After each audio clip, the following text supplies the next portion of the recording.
The NBA playoffs are here. We've already seen a couple of games in all the 8 matchups, and our pre-playoffs contenders have looked a bit vulnerable. Looking at their past play and rosters on paper, the Bucks, Lakers, and Clippers should still be viewed as the top 3 title favorites, at least in my opinion. And for this video, we're going to run down the biggest reason to believe and biggest reason to doubt each one. And then I will give my championship prediction and also that of my cousin Renzo, so stay tuned for that at the end of the video. But before we get into it, what's up guys? It's Colin, and aren't you guys so amazed at how the NBA has done this so far? I mean, we were supposed to start the playoffs back in April, it's now August, but it doesn't mean a thing because basketball is back and has been a decent band-aid to a 2020 that doesn't seem to want to stop spewing out misery. I mean, my Washington Wizards were terrible. They went 1-10 in the bubble, including scrimmages, and honestly, I didn't care because we have basketball. But of course, I will still be leaving those links in the description for those who want to donate to the causes that are still more important than the sport of basketball. I also want to give a special shout out to the first brand partner of this channel, Kings of the Court. They're responsible for the beautiful thumbnail of this video. They make some great graphic and digital works, which you can see on their social media platforms, particularly on Facebook. That link will be down in the description box below. But with all that housekeeping done, it's time to check out our contenders, starting with the La La Land Los Angeles Lakers. I don't know if I have any Laker fans left since I just slandered them all in my last video, but make no mistake about it. LeBron James and Anthony Davis are the best duo in the NBA. They are the only pairing wherein both are clearly in the god tier of NBA superstars. Sorry, Paul George. And I'll put some stats to it, because you guys know I've always got those. AD and LeBron have player efficiency ratings of 27.4 and 25.5, landing them at 4th and 8th in the league this season, respectively. They are the only team with 2 players within the top 10 in PER. But on top of that, over the last decade, only 3 other times have there been 2 players with PERs of at least 25 on the same team. Those were the 2018 NBA champion Golden State Warriors led by KD and Steph, the 2016 Oklahoma City Thunder with KD and Westbrook, and the 2011 Miami Heat, the first season of LeBron and D. Wade. Of course, only one of those 3 teams actually won a title. But, and close your ears, Thunder fans, the 2016 Thunder were a Klay Thompson 3-point explosion away from a real shot at a title. And the 2011 Heat lost a championship they were heavy favorites to win. On top of that, the 2020 version of LeBron is a 3-time champion at 35 years old. Yes, age may matter, but experience can also never be accurately measured through numbers. With the king at the helm and the brow by his side, it's not hard to envision the Lakers tying the Celtics for a record-setting 17th NBA championship. So while I just spent a minute or so praising the Lakers' 2 stars, these Lakers also have the worst supporting cast of our 3 title favorites. Allow me to lay this out by once again looking at PER. 15 is the average PER in the league, and netting out non-rotation players, the Lakers have 4 players with PERs at 15 or above, while the Bucks and Clippers have 5 apiece. Extending our reference point to 13, and you'll see that the Lakers still only have 4 players, while the Bucks have 7 and the Clippers have 6. The Lakers' depth also took a blow when they lost Avery Bradley and Rajon Rondo. I'm not the biggest fan of either player, but both add value, especially for a team that could use an extra on-ball defender and another ball handler.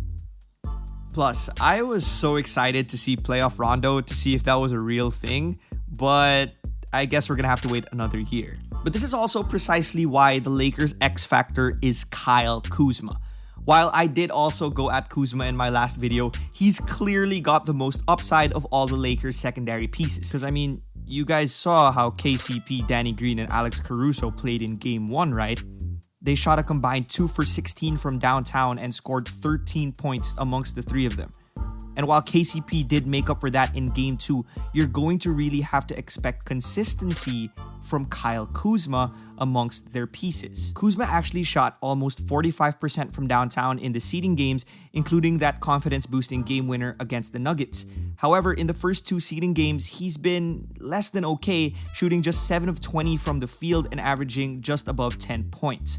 However, it is early, and if Kuzma clicks over the next 2 months, well, I might have to issue a public apology to Lakers fans.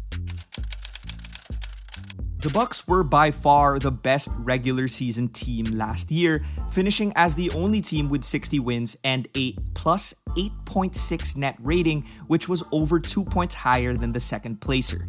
Despite an abysmal, albeit half-hearted 3-5 showing so far through the seeding games, the Bucks still managed to improve on last year's net rating, ending at plus 9.4, now a full 3 points over the second placer. It was the Bucks defense that really set them apart, one I touched on during my bubble preview on the Toronto Raptors when I showed this table.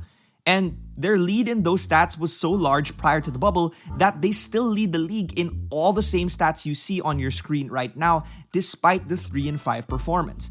But what I want to focus on here is just how strong the Bucks are at defending the rim.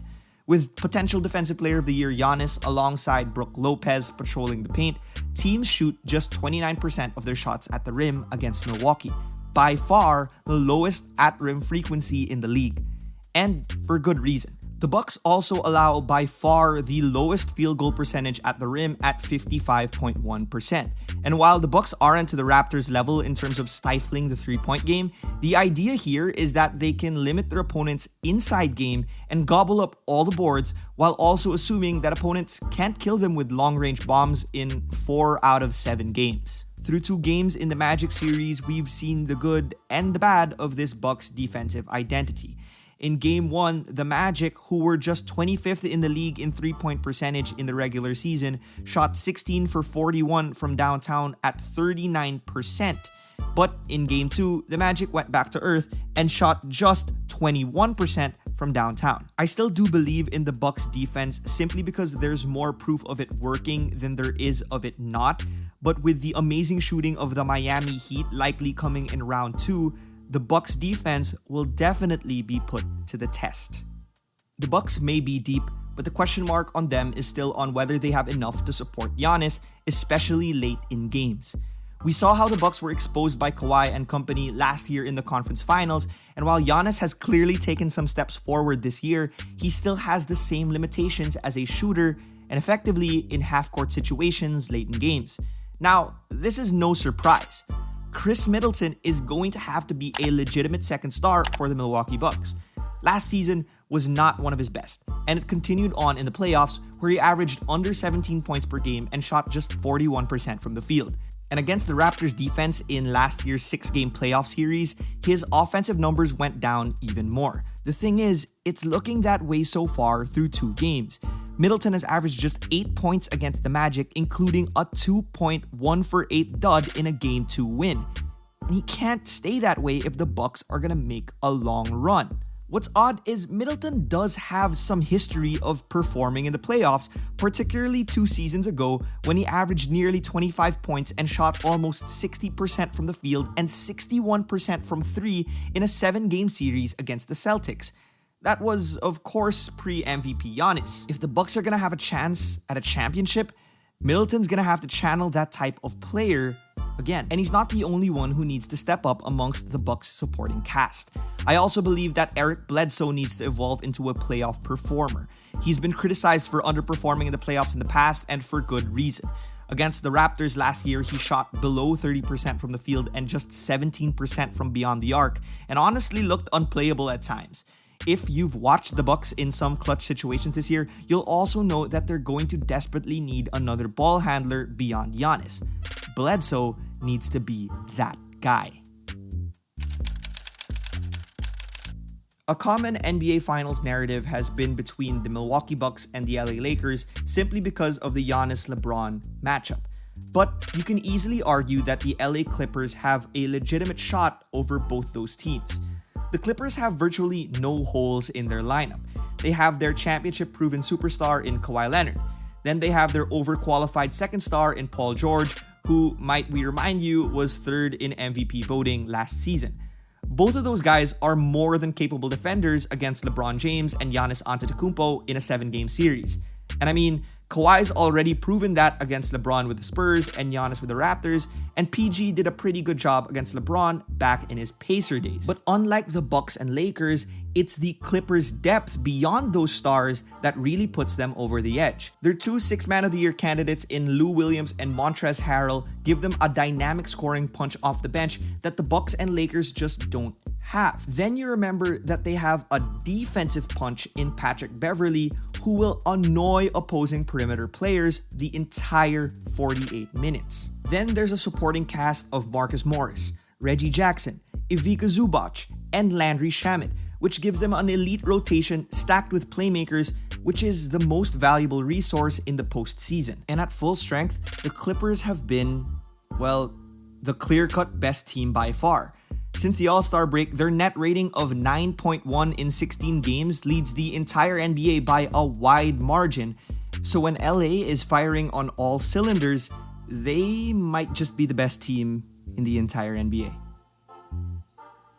The Clippers may have had the highest peak of all three teams, but the biggest reason to doubt them is the fact that we've barely seen it. Prior to the bubble, Kawhi Leonard and Paul George had only played in exactly half of the Clippers' 62 games. Some of their key midseason additions in Marcus Morris and Reggie Jackson had only played a handful of games on the Clippers themselves. And they are the only team in the NBA playoffs not to have a 5-man lineup play at least 20 games together. Their lineup with the most minutes is a unit that includes Mo Harkless, who is now a member of the New York Knicks. Take away that lineup and they're clumped in with the lottery-bound Warriors, Pistons, and Timberwolves as the only teams not to have a 5-man group play more than 200 minutes. Their presumptive playoff starting five of Beverly, George, Leonard, Morris, Zubac has an amazing net rating together at plus 22.9, but that group has only played 147 minutes total for the season, or the equivalent of around 3 full games. Their closing lineup of Pat Bev, Lou Will, Paul George, Kawhi Leonard, and Montrezl Harrell has at least played in 17 full games together and have a plus 14 net rating, but they've only shared the court for a total of 56 minutes. And to add to that, Pat Bev, Lou Will, and Montrezl Harrell had all left the bubble at different points, which means they've had less time to work with the team and put themselves back into proper game conditioning. It could definitely be a problem in the postseason when rotations get tighter, considering that they've barely had time to mesh all season and some of their players might not be in tip-top shape. It's this lack of chemistry and continuity on the Clippers roster which could ultimately be what comes back to bite them when they're deep in their playoff push. Or like we've seen so far, early against Luka Doncic. So here we are at the predictions part. Now, I have to say this is so hard because I've juggled between each of these three teams in my mind over the last year, just like I think many people have. But ultimately, I'm gonna go with the Milwaukee Bucks. I know they haven't been playing so well lately, and this might be a heart pick more than a head pick, but I just feel like Giannis is going to do something special right now, kind of like LeBron James in 2007, but I don't see a team as strong as the 07 San Antonio Spurs in Giannis's way. So yeah, I'm going to go with the Milwaukee Bucks. You can give me crap for it in the comments. As for my cousin Renzo, who wrote the Clippers part of this video, he actually does choose the Clippers to win the title, believing that they're just too deep from 1 to 15 to be able to lose to any other team in front of them. But to be honest with you, it's just so tough. If you ask me in 2 weeks, I might tell you that it's the Lakers. If you ask me a week later, I might tell you it's the Clippers. It's just such a close fight this year, and I'm so excited to see what happens down in Disney World. Please do leave a comment on who you think is going to win the championship. If you want to see another video on this channel, click one on the screen right now. Show some love for the names on the screen as well. And I'll catch you guys in the next video.